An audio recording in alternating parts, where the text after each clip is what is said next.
And we wanted to say good evening, Australasia, and good morning to our colleagues in Europe for tonight's special ASCILITE Live webinar featuring the AJET special issue, Partnerships for Scaled Online Learning and Unbundling of the Traditional University. I will be your moderator for the session, David Porter, and facilitating this, and as a representative of the ASCILITE executive, we'd like to welcome all of you to this session. And I'm going to turn you now over to Gilly Salmon, who will be introducing our presenters and taking us through the rest of the program this evening. So Gilly, over to you. Thank you very much, David, and thank you very much, ASCILITE, for giving us this opportunity for getting a group of us together. As you can see, I've put up on screen the link to the special issue. If you haven't read every word, there'll be plenty of time after this webinar to do that. The way we're going to do this is I'm going to introduce the people we have with us today, and we have a most super representative of the authors of the various papers. So it is a great joy to welcome you. This issue actually considered the unbundling and the benefits and challenges for achieving academic and commercial outcomes through partnerships. So that's what it was about, and you'll be amazed at the variety of takes and ways that can be looked at.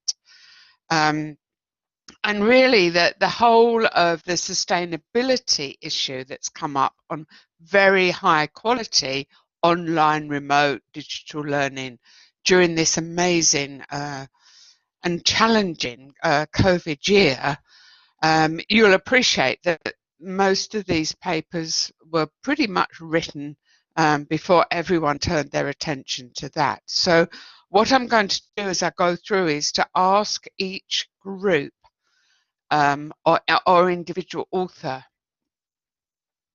to tell us briefly, obviously, what their paper is about, but you know, they're all there for you to read, but also some updates of how it's impacted during 2020.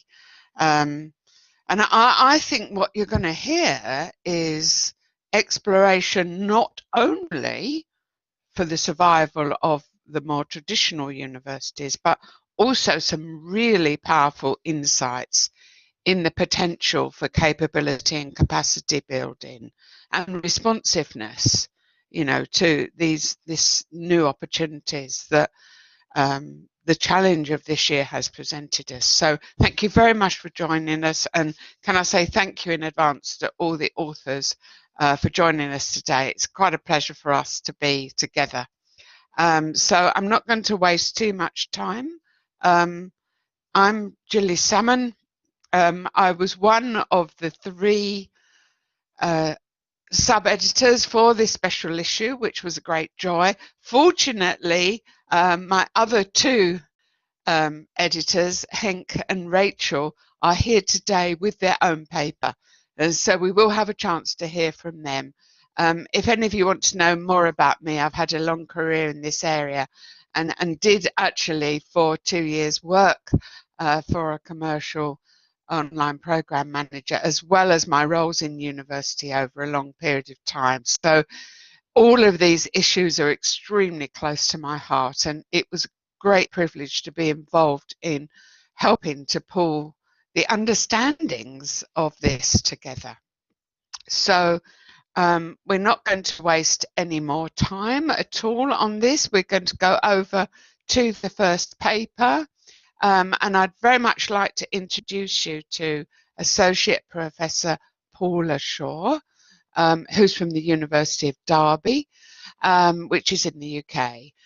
As you can see, there was a true partnership in writing the paper and obviously on the project and processes. So I hope that you will enjoy hearing from Paula on this occasion. Over to you. Thank you, Gilly, and thank you everybody for joining us this morning. So I'm going to tell you a bit about our paper, and it really was a massively collaborative event in writing this paper. So our paper was called Within These Hyperporous Walls, an examination of a rebundled online learning model of higher education. And in it, we chart the evolution of online learning at the University of Derby, from a small scale, just learning and certification bundle, which was more aligned to an unbundled CPD offer, to a kind of internal outsourcing model of a rebundled online university experience. And we had, right from the start, the aim of providing an equivalent, fully rounded university experience at no extra cost to the university. Now, as Julie said, just before we published this paper, COVID-19 arrived in the UK and created the massive disruption to higher education that, of course, we're still dealing with today.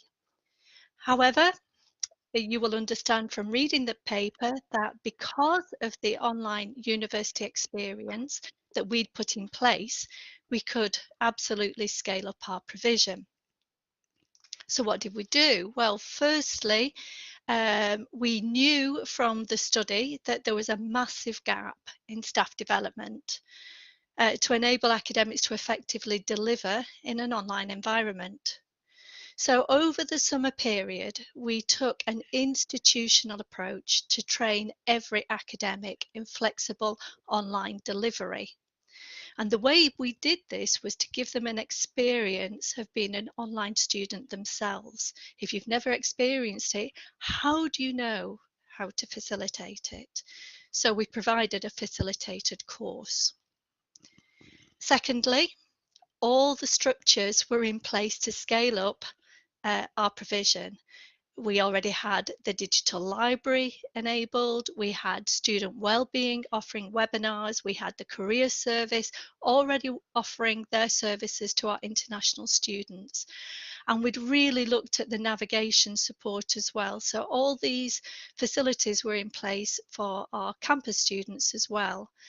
So when these support staff who are already familiar with offering their services to our students around the world had to then change their approach to offer it to our campus students as well, it wasn't so much of a challenge. One of the recommendations we made from the paper was that online professionals need to be heard within the institution's strategic planning. And this is exactly what happened. The managers of our online department were invited to sit on a university steering group that today even continues to refine and shape the university's educational model. And one of the other recommendations was the need for an evidence-based toolkit to help academics plan their teaching. Now, we've really taken this on board, and this is going to be our next project. We've already got a pilot study prepared to start in the spring, and it should be completed by the summer 2021, in which we're looking at the planning and a detailed study of our work-based, blended and online delivery. And we're going to be using a form of digital ethnography to complete this. So an awful lot has happened since creating this paper. An awful lot of change within the world has happened, but it certainly helped us to sharpen our approach, and we were absolutely ready for this changing landscape. Wow, thank you thank you very much, Paula. I think the sense of sharpening has come over so much from there, and those two recommendations, both, you know, you trained everyone, that's very challenging, and the need for the professionalization. By that I think you mean all the experience and the evidence base and the research being transferred back onto campus. And I'm sure everyone's going to be super jealous of your evidence-based toolkit approach, which we will all be holding out our hands to understand how to do that as we get into 2021. So thank you very much. There'll be an opportunity to ask detailed questions of Paula, but I'm going to go on. Thank you, Paula. Very well. I'm going to introduce you now to Dr.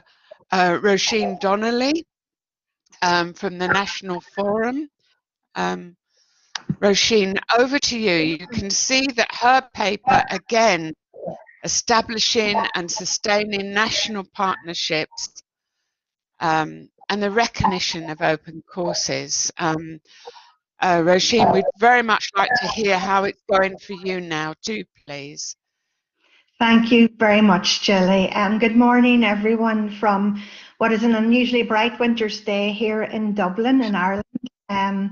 And thank you especially to Gilly for this opportunity to share the insights from the National Forum for Teaching and Learning, the partnership paper that myself and my colleague, Dr.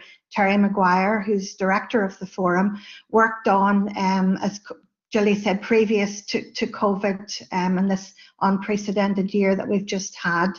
The National Forum, where I am based, is the national body responsible for leading and advising on the enhancement of teaching and learning in higher education. So I'll just give a little bit of background in terms of the context of our paper, and then I'd like to kind of move on just to talk a little bit about the COVID and some recommendations, and all in the 5 minutes that we've been allocated. So partnerships in our context were between the National Forum and the higher education sector in Ireland, which encompasses universities, institutes of technology and private education colleges.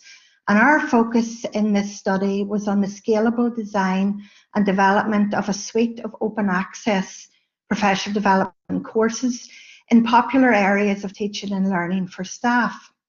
And in the paper, we specifically looked at and explored the role and value of digital badging as national professional recognition for these open courses. So very briefly, the backstory of open courses began back in 2016 when a community-based and sector-wide consultation happened between the forum and the sector, and the outcome of that was the development of a professional development framework for everyone who has a teaching role in Irish higher education. Then the subsequent year, 2017, we developed a suite of 15 open courses for PD for staff, and these were developed specifically by small teams of self-selecting educators who became the designers of the courses. Our paper then looked at the transformative experience of these development teams and that were working together collaboratively.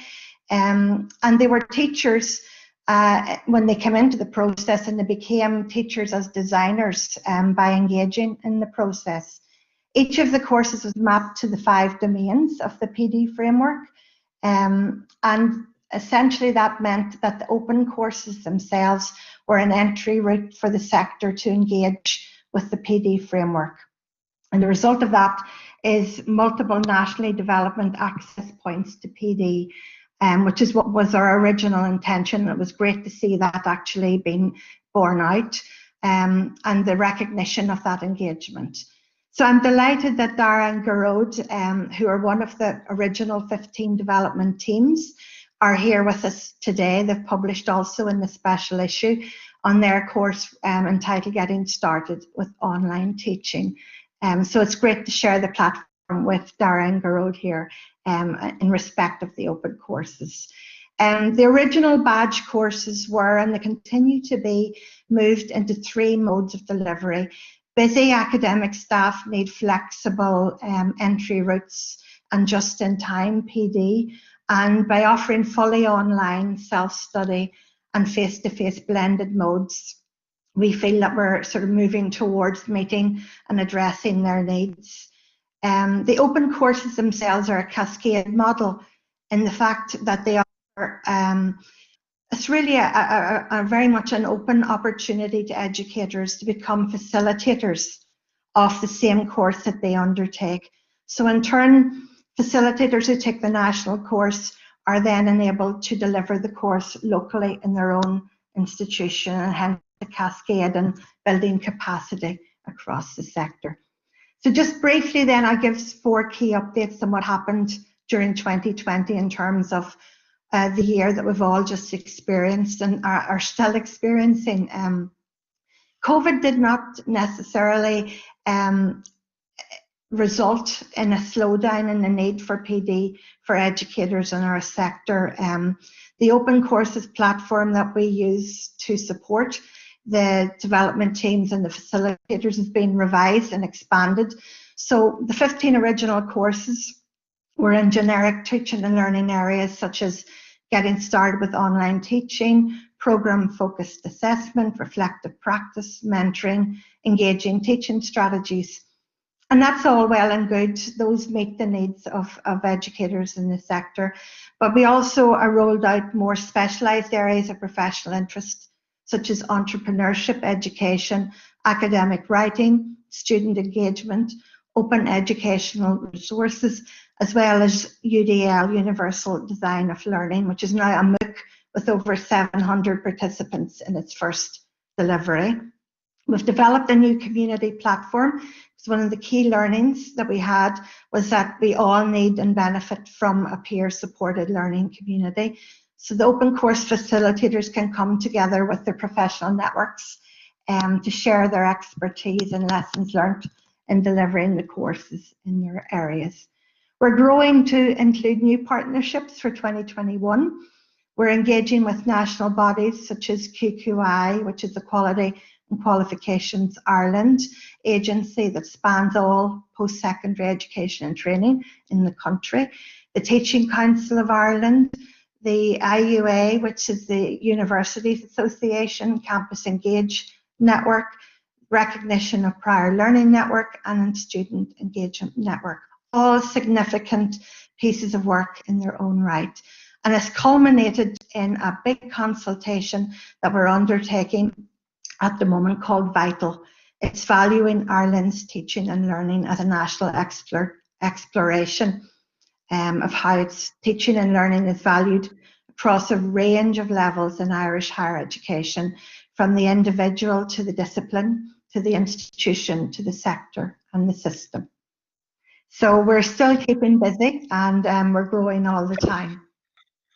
That's absolutely amazing story, and you know, I think the cascade model and the sustainability that you've described, and now the expanding out for a whole range of other partnerships, is a fantastic story. So thank you so much for explaining that to us. I'm sure everyone's going to want to read the paper, and can you give our best wishes and thanks to Terry as well for that wishing. So thank you very much. I'm sure there's going to be a lot of questions about this one too, so thank you very much. I'm going to move on now to Henk and Rachel. As I mentioned, we were the co-editors for this issue, but this occasion they're going to talk about their evaluation of a private-public partnership, which they've called Managing Expectations and Developing Trust. I think I'm handing over to Rachel and then to Henk. So please go ahead. Thanks, Julie. So I'm just going to share some of the outcomes from our small-scale evaluation on a partnership between a traditional university and a private education provider. The partnership itself emerged to fulfill a gap for the traditional university. It enabled an opportunity to rapidly enter into a postgraduate market, an area in online education that they couldn't actually meet quickly. The partnership itself is quite substantial, and it actually is there to deliver what the partner considers to be an end-to-end service, where the partner actually designs and delivers the courses and undertakes the marketing, the enrollment and the delivery. But the university is involved in terms of the course design, the collection of the course content, the assessment design and moderation, and the academic quality. In terms of the outcomes of this partnership, it seems to be a seamless integration. The learners, as far as they're concerned, are an online cohort of the university, although the partner's model is very different to the traditional university experience. The courses use some similar learning outcomes, but they're delivered in much shorter timeframes and across a 4-term year. That means the partnership has actually forced the university to change in areas that are very slow to change normally. For example, in areas like student admissions, in terms of our quality processes and exam boards, things that normally are quite slow to push through change, etc. all had to rapidly change their timeframes and adapt to suit the partner's delivery model, proving that it can be done when it needs to be done. Our particular research involves staff from both the private partner and from the university in terms of academic staff involved and the learning design staff involved. It was interesting when you're looking at getting permission to do this research, because obviously the ethics were approved by the university. However, we also had to get permission from the private partner because of commercial interests and because of the things that we might write about. So they also had to approve the final copy, which was an interesting approach for us. What emerged from the actual partnership, and this partnership kind of really pulled together in 2019. The start of it was around 2018. 2019 is when it was really pushed through across a number of faculties. And what was interesting about the actual process is that there was very different expectations across the two sides. So the partners were kind of expecting, or were led to expect, that a lot of the content that they needed would be already on VLEs, would be ready to go. It's purposeful content, and all they need to do is put their magic touch to it and create some fantastic online experiences. The university staff were led to believe that this team were going to come in, they were going to do this magic transformation, and online education would be there immediately, and they would have very little input. As you can imagine, it didn't turn out to be that case at all. It turns out that the traditional university is very traditional. The content on the VLE, as the partners found, were things like lengthy slide sets, such as 80 to 90 slides in a set, and asking for 30 or 40 readings to be included on a 10-week delivery course. So there was very difficult conversations to begin with. And where the partner had pitched that all of this could be transformed in a 2-week design sprint, what actually emerged was that the academic staff felt like that was more of an external review. They were criticizing what they'd already done. So you can imagine that there was not great partnerships going on in the first instance, and developing trust was particularly difficult. The partners were the ones that made the most adaptation in order to rectify this. So they start moving away from the design sprints and more into one-to-one support where it was needed. They found that was critical to get some trust and collaboration. And they do comment that they've eventually made fantastic relationships that didn't start off in that way. The wins overall is that there is great results from this. So they have actually created this magic online experience. And over the course of the year where it's actually gone live, there has been a very positive student experience as well. It's created that idea that you can rapidly change systems in a university from that external impetus. And what's interesting, because this all happened pre-COVID and the pre-pivots to online, is that our learning and teaching staff then reported that there was much more interest in online delivery. So that when it went into that point when we moved to online, then everybody was actually, well, not everybody that was involved in this was much more confident about taking that approach to online delivery. The partners feel like they've actually, when they hit that point of they've created the content and they've shown the staff what it looks like, that they have these light bulb moments. And I think we found, as we were to people, that they were definitely very pleased with the final results, whatever the troubles were in getting to that point. And then the partners talked a lot about having a maturity model. Now, the maturity model is interesting because this particular partner, private partner, has worked with other universities, but yet had to change to adapt to this university's culture. So it's like as if the partnership's not going to work without actually adapting to the university culture anyway. And so they've adapted how they approach that design, they've adapted how they go about creating that content, and they've recognized that the curriculum design elements that comes in before instructional design, before the final magic moment, is really important. So they've actually had to extend the time that it takes to create this, this transformation of traditional delivery to online. In terms of the university though, and this is the interesting part, I guess, when we're looking at where we're going with it, that the university didn't cost this very well in terms of the time that it takes to actually put these things together, the workload that's on staff that are involved in it. And there are issues around the curriculum design in terms of the private partner doesn't really engage with that element. And there's an expectation on academic staff that they will actually start doing that pedagogical design for online, which pre-COVID they weren't ready for. And yet there are staff at the university to help with that, but that wasn't costed into this partnership. And so that's left a big gap in terms of how that's going to work, and is still an ongoing issue. The other ongoing issue is about the balance. Rachel, Oh, you're putting me off. One more. That's okay. fine. So the final thing to just say is that really the final comment from one of our people that were involved is they've said that the process was great and they enjoyed it, but they would rather that we had a team that would be able to get it through in a similar time frame in-house. And I think now post-COVID, that's probably where it's going to go. Okay, thank you very much. Thank you. Thank you very much, Rachel. There's so many interesting issues in there, and I'm sorry to stop you. But I heard, you know, an amazing journey that was going through there. So I do hope people will read the paper, and I'm sure there'll be a lot of questions about your last comment about what will happen next. Henk, unless there's something you're burning to say, I really need to move on to another speaker. Is that okay with you? That's all good, Gilly. Go ahead. Okay, thank you very much.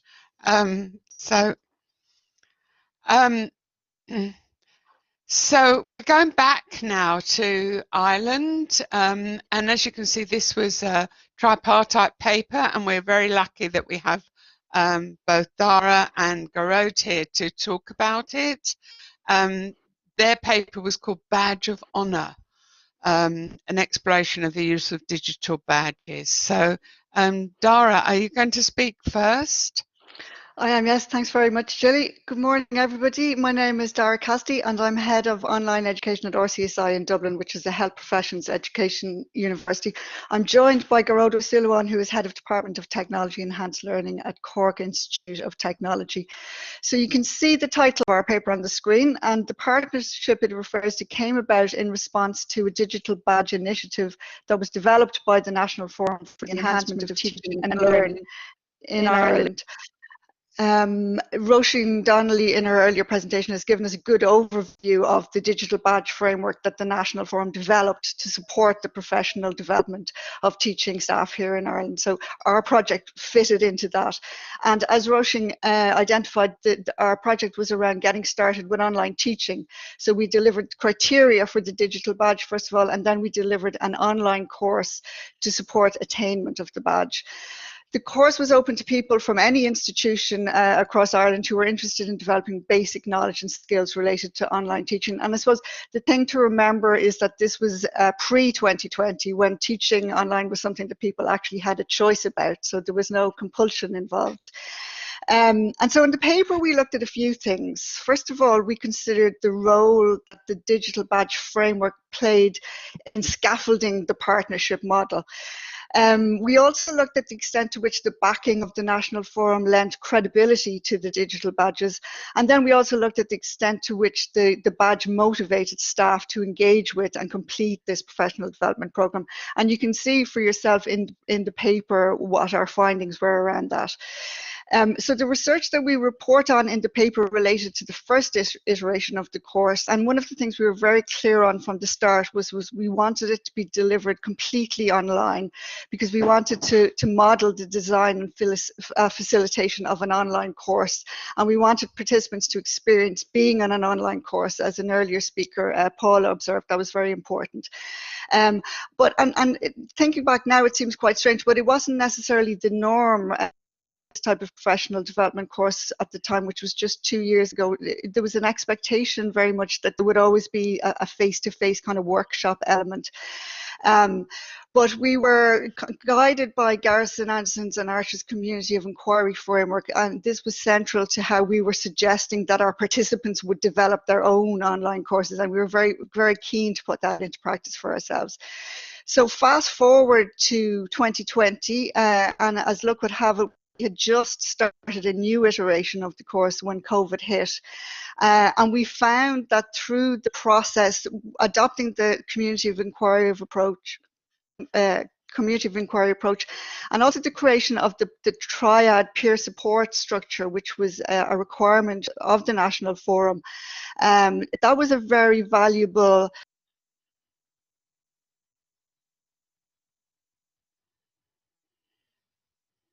We seem to have lost Dara there. Garode, are you there? I'm here. Can you hear me? Yeah, I can hear you. Can you just finish off what she was saying there, please? I'll just jump in. Well, I'll finish the presentation. I'm not quite sure what her sentence was there.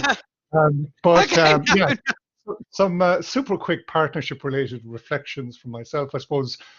So for me, the first and most obvious partnership was between those of us who conspired, if you like, to develop and deliver the course. So it was also a partnership between the institutes we worked for, and these were institutes from very different ends of the Irish higher education system.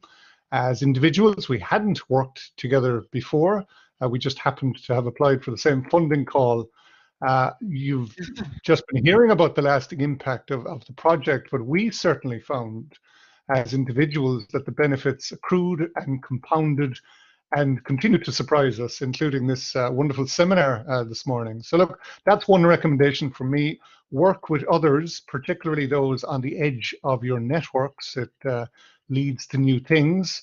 Another partnership aspect is to, in looking out, I suppose, for opportunities to work for others, it wouldn't have been possible without the National Forum. They initiated the partnership approach. They invited higher education institutes to join them in this project in delivering academic development to the sector, but they were very open in terms of how it would work. And I think that openness made all the difference. So that's another bit of advice, perhaps, to borrow a phrase, let there be spaces in your togetherness, so enough to hang something on, but not so much that the partnership tips over to becoming some kind of client-contractor kind of relationship. So too many T's and C's will have a stifling effect. And then one last one from me, if there's still time, just the partnership between the students. It was such a big part of what we're trying to do in the emergency remote teaching context, and it certainly worked very well in this particular one. So resist the urge to offer self-paced e-learning only, even though it might seem more scalable, and try to include opportunities for peer learning and peer assessment. And of course, that's also part of the secret of doing things at scale. Thank you. Thank you so much. Dara, I hope you're back now. If you are, thank you very much. But thank you very much for that incredibly interesting approach. And we know from the innovation literature that it's at those boundaries that the very best things happen. And I think in the COVID situation, exploring that for us is critically important. Very, very interesting to hear about your projects, and we wish you well. We have one more paper yet for you, so I hope you're all still with us, okay? We're going to go over to Dr. Stephen White. Again, a different approach. Stephen's from the Arts University at Bournemouth, and he was with Sue White and Kate Borthwick from the University of Southampton. So, Steve, over to you now, please. Thanks, Gilly. So the original research looked at massive open online courses, or MOOCs, within HE institutions, and how MOOC development interacted with the roles of educators and others in the universities involved. MOOCs were initially heralded as highly disruptive of HE, as you know, but with some skepticism from the EdTech community, and hence had the potential for substantial unbundling of conventional higher education roles.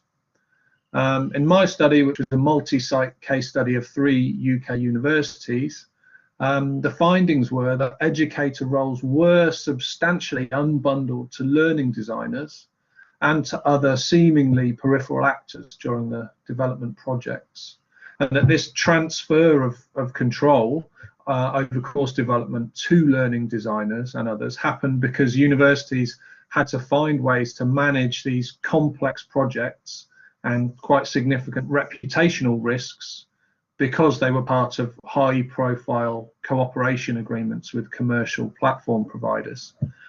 And I felt that the findings had implications for how we recruit and train those people involved with MOOCs, and potentially for the training, planning and recruitment for other online learning projects, just in the way we see the complexity of roles involved. And between, say, 2018 and 2020, this maintained some relevance to MOOC development and perhaps some relevance to online learning in many UK institutions, perhaps those not so involved with online. But that was until the pandemic. And from this point, these are my impressions, not my research, but these are my impressions subsequently, that more recently, a necessity has perhaps to some extent reversed this trend of unbundling of roles, especially with regard to conventional or non-MOOC online learning, more conventional online learning. And as Paula mentioned in her first presentation earlier, educators' core courses have gone online right across universities, and this necessitates a rebundling of their roles, giving them back these rebundled roles of teaching and learning design back to these educators, where previously much of the day-to-day decision making and some wider control of course design was kind of subtly shifted to learning designers as part of the online learning process. This has likely been transferred back to educators just because of the sheer scale of online learning uptake across institutions. Sort of all bets are off, really. That the online learning duties are now back on educators, where before we had to sort of take them off them to make the stuff good, to be honest. But again, as Paula mentioned, this may have given learning designers more access to high-level decision making, so into university strategy, and on providing overall principles and guidelines for course development, something that wasn't really realistic before some of this, at least in some of the contexts I've worked, but now is necessary. However, much of the practical course development work will still be with educators. But one different sort of trend to this that I've observed is that some UK HE institutions who don't have extensive infrastructure, expertise or time to develop in-house support for online learning are looking for to partner with commercial online learning providers to provide really quite an all-inclusive online learning package, so that you give the general overview of the courses and the stuff that you want done, and these online commercial providers just make the whole thing. And this will conversely result in a loss of control to both the educators and university learning designers, and perhaps of the loss of the university's unique flavour that they can give to these courses. And the costs and benefits of effectively outsourcing online provision is definitely a potential area for future research in terms of what is gained and what is lost in that. I know that financially universities really don't know what the balance sheet will look like at the end of those things. And yeah, they're my reflections. Really. Thank you. I mean, they're incredible reflections to finish with, Steve. Thank you very much. And this kind of roller coaster feel to it that we're on at the moment, and looking around to see the impact on the environment as we take the roller coaster through the landscape, I think it is amazing. And it also reminds us that we're just at the beginning, not at the end of these stories. But I'm sure for everyone in the audience that will be helpful. Can I say thank you very much for those great insights. I'm going to move on now. We're going to try and tackle some questions. We've got about 20 minutes left. And Dave has been keeping an eye on this. I'm actually going to stop sharing for now so I can see some of you.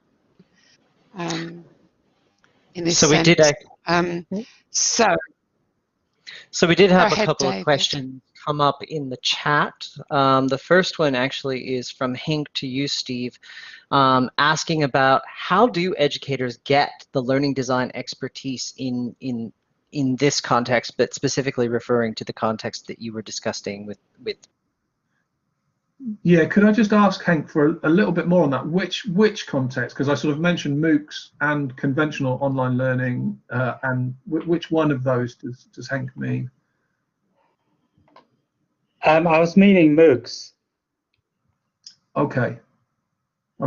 So in the context of the original study, in terms of creating MOOCs as a commercial partnership between a university and a commercial platform provider, the educators didn't get a lot of learning design expertise, and that was kind of the finding of that study with MOOCs, is that in fact a lot of the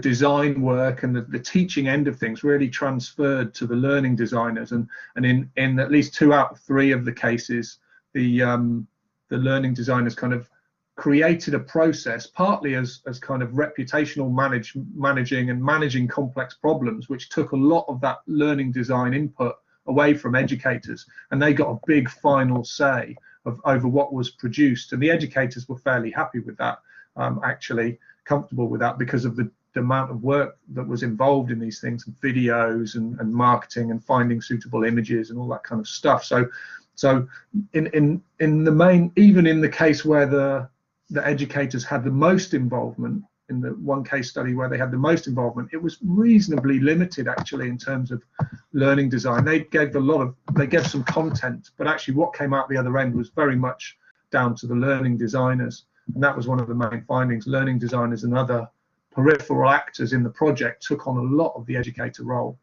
but I feel like that's been, you know, for conventional online learning, that will have been reversed now. Okay, thanks. James also had a question, and this was after Paula's bit at the very beginning, but was asking, to what extent are you/we collaborating and establishing partnerships based on learning and existing expertise or provision? And he's saying, for example, in the Open University, which is the UK's largest academic institution and a world pioneer in distance learning, to date, we've taught more than 2 million students worldwide. So, James, do you want to perhaps speak up and elaborate on the question, or? Yeah, you put me on the spot. So I was really just saying that there's obviously long-standing provision of distant and blended learning, and I'm just wondering to what extent, given the emphasis on collaboration and partnerships, that we are learning from good practice existing and not just reinventing wheels. Thank you.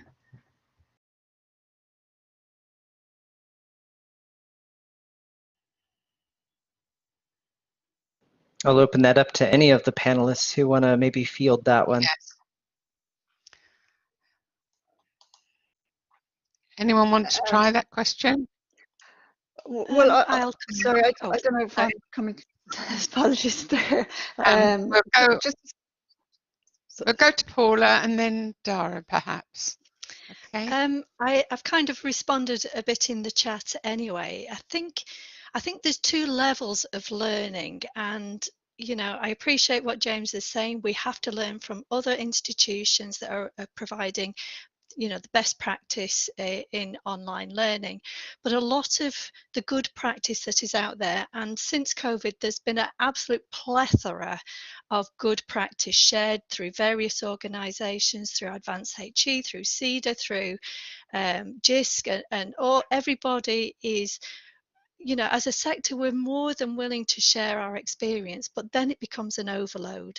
And really what we need is for institutions to take it on board and decide to apply a scaled approach, choose which elements that they wish to take forward, and then I think we can choose our partnerships then more clearly, comparing apples against apples and pears against pears, and then we can actually work to scale our provisions, I think. Thank you, Paula. Dara, did you want to comment on that one as well?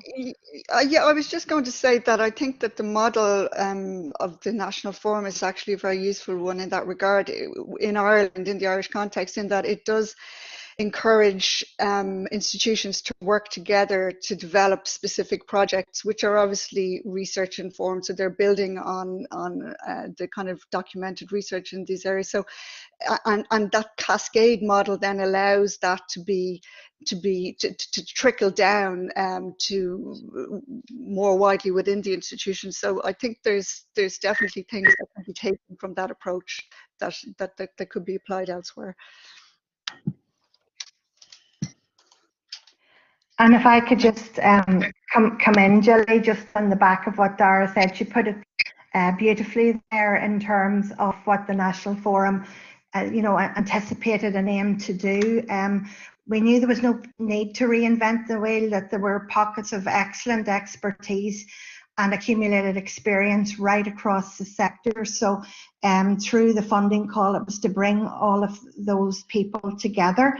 And as Garrod had said, it might have been on the edge of your existing network. You mightn't necessarily have worked together before. So just bringing people together and giving them the open opportunity to work together in partnership for a period of time. It was quite an intense period of time initially, but as other speakers have said here, the rebundling of roles, from being traditionally an educator to actually taking on learning technology experience within your team and developing those skills, those digital skills, which are more of use to educators now than ever before. So the model has been very successful in that regard. Thank you. That's a very powerful point, isn't it? I just think there's an interesting question coming from Steve, who's actually responding to James, but that there is still the continuing belief that online is best done face-to-face in many situations. The one that Steve is citing is obviously he's in an art and design university, so the dominance of the studio and working together in the studio is very, very powerful. And I've been working also in the health sector where the dominance of the clinical placement, which has been under tremendous pressure this year. And yet I do believe that done with really excellent pedagogy, you can not only have the equivalent, perhaps not for all of it, but some of it, both in a studio and in the clinical placement situations, to take just two. And I wondered if any of the other speakers would like to comment on this idea. Are there really some things that cannot transfer, or does it very much depend on how they're designed? Would anyone like to try that? I could have a go there, Gilly, if that's okay. Thank you. So just from personal experience, I suppose, look, we're an Institute of Technology. Part of my job for many years has been to convince people to put their programs online or think about blended learning approaches. You go to somebody in the science faculty and they say, well, that's okay for the people in the humanities or business. You go to people in business and humanities and they'll tell you, well, look, that might work out okay if you're an engineer or a scientist, but couldn't possibly work over here. I think what the emergency remote teaching context has done is to show people what is possible. I'm not saying absolutely everything can be done online. There are certainly issues with wet labs and teaching of psychomotor skills, for example. But I do think, I find it hard to believe that when this is all over, that people won't come out of it with a kind of a changed repertoire, and one that they use as a complement for face-to-face delivery, perhaps, or maybe for more purely online delivery and all things between. Certainly, that's my hope anyway. But I know some of us worry that when things do return, that people will turn around and say, "Well, we've tried online. Let's never talk about it again." I don't think that's going to happen. I don't either. The idea of communities of practice. My work over 25 years, I think, and that of the Open University has demonstrated that there are other ways of doing this. And sure, it's different, but the outcomes can be as good, as equivalent, and there are some emergent surprises as well, which was what we found with our work with virtual placements in health. But anyone else? We have Steve, and then Paula. Each of them put their hand up. Super. Steve, do you want to go first? Thank you. Yeah, I mean, just to say, I agree with the insights that some of the stuff will definitely be kept, and I think some of our academic staff have certainly felt one-to-one tutorials work better online as sort of different social barriers sort of get reduced, and students turn up more to those kind of things, and other elements that will certainly be kept in terms of teaching context and theory subjects. But in our art, design, media and performance context, it's also tricky. We were in a GISC project trying to work out how to do our stuff well online, and someone piped up from a particular college saying, you know, I teach blacksmiths, and you know, we need a forge and you know, these massive equipment. And it's similar in our place, like some of the equipment and the way that they work with that equipment in a studio is really quite hard to replace. And the way that those communities of practice have evolved over time is some of those things are quite tricky to change, even where the possibility is online. So for example, with visual effects courses, they've got really powerful software and need really, you know, heavy duty computers. So even with sort of when they set up virtual spaces to work, the students just might not have the digital access, you know, that they just don't have a setup which can cope with that stuff. Even if we can make it virtual for them, their you know, digital access is not such that they can manage it. So there's certainly, we will keep some stuff, but other stuff is both the lecturers and the students really want to keep some of the studio elements, and what they come for is also the equipment, the access to this equipment, which is, you know, part of the industry expertise. That's just all, but we will keep some stuff. Yeah, thank you, Steve. Perhaps it's a bit of a change of balance, though, over time, maybe. And also because the future is more digital, as you say, in some areas anyway. That's what we've found in health, too. Paula, your comment. Yeah, so it's an interesting concept because everybody's battling with this, particularly this year. But I can take you back to the year 2000 when we run a project to put hairdressing and spa therapy online. Now try doing that completely online. It was, you know, we really struggled. But what came out of it, there were clearly some threshold concepts that could be delivered online, and what couldn't, then we decided to deliver in block teaching or face-to-face. So I think there are some changes afoot. We don't have to run our campuses in the same way after this COVID event as we have done before. We can rethink that delivery model. Now, for those students, I think that stay fully online, sometimes it's not because of choice. Sometimes they would like to attend a university, but they live too far away, or they've got too many work pressures or caring pressures to be able to do that. So online is not often their first choice. And I also think the QAA will come back with some force after this COVID event to rethink obviously the funding strands, because at the minute part-time students are not funded in the same way as full-time students, and all this issue has blurred the boundaries. But I do think there is a best of blends for the future, and I think we need to think clearly about which programs that's most appropriate for, and you know, how we can you know, evolve people's digital skills, be more work ready. And I think for our online students, you know, although they don't attend campus, they are in work. So they are getting that applied work continuously as they're working online and applying it immediately to their workplace. So I think there's a lot more learning to come yet. Thank you very much, Paula. Colleagues, we're coming to the end of our time together, and I think you agree it's been an amazing way of pulling together and reflecting on the last year through an evidence base of partnership and unbundling, which has made me realise it's what we've all been trying to do during the emergency time, and what we really need to focus on as we go into 2021, when we hope we start to see the possibility of creating sustainable futures and taking the very best of this forward for all the advantages. So it was lucky that Paula mentioned the whole issue of access and equity and QAA right in her last insight there. So I'm just going to share screen again. I think I am anyway. Not sure I can see how to do that, David. It's taken that away from me, possibly.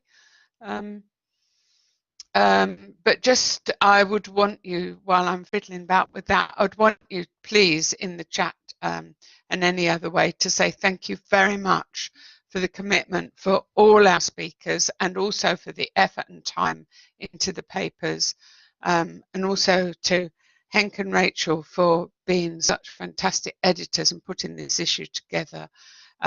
So please say thanks very much to everyone.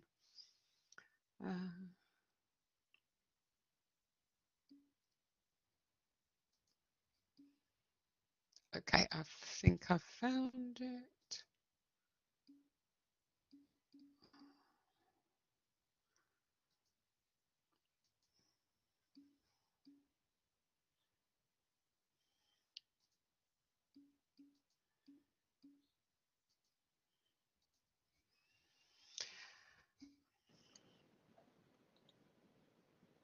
Did you find it, Gilly?